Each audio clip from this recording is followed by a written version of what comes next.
C'est le Zoom Éco, Axel de Tarlet, bonjour. Bonjour Thomas. Le vieillissement de la population française accélère, constat implacable de l'INSEE, ça a d'ailleurs inspiré Danny Cohn-Bendit il y a quelques minutes. Ça veut dire qu'il va falloir continuer à repousser l'âge de la retraite. Pourtant Axel, sauf si je me trompe, c'est pas au programme d'Emmanuel Macron. Non, Emmanuel Macron promet de ne pas toucher à l'âge de départ. Alors, il promet de supprimer tous les régimes spéciaux, vous savez, pour ne créer qu'un seul et unique régime, le même pour tous. Donc on change le logiciel, si vous voulez, ce qui est une bonne chose, parce qu'aujourd'hui, il y a 37 régimes de retraite différents, ce qui crée de la méfiance, de la frustration. Vous savez, on jalouse le statut du voisin. Donc avec Emmanuel Macron, on change le logiciel, mais on garde les mêmes paramètres, même âge de départ, même taux de cotisation, etc. En fait, vous nous dites, vous, Axel, qu'il faudrait revoir ces paramètres. Quel est le constat de l'INSEE? Chiffre implacable. D'ici 2070, il y aura, tenez-vous bien, 8 millions de seniors en plus en France, donc des plus de 70 ans, et seulement 2 millions d'actifs en plus. Donc ça va forcément poser des problèmes de financement.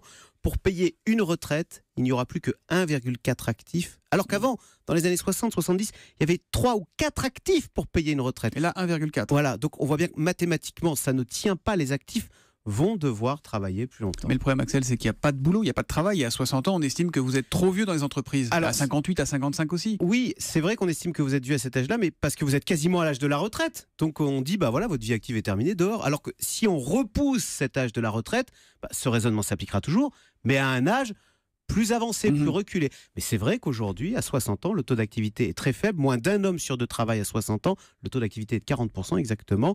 Or, à 60 ans, autre chiffre de l'INSEE, autre chiffre choc, l'espérance de vie pour les hommes va passer à 90 ans. Je parle là de la génération qui est née en l'an 2000. Ça veut dire que quasiment un tiers de sa vie sera passé à la retraite. Alors c'est très agréable, mais malheureusement infinançable. Dans son programme, Macron, il veut aussi passer à la retraite par cotisation, par point, voilà, ça, un régime unique et par point. Voilà, tout ça, c'est un des dossiers chauds qui arriveront sans doute en 2018. Voilà, l'année prochaine sur le tapis. Merci beaucoup, Axel de Tarlet.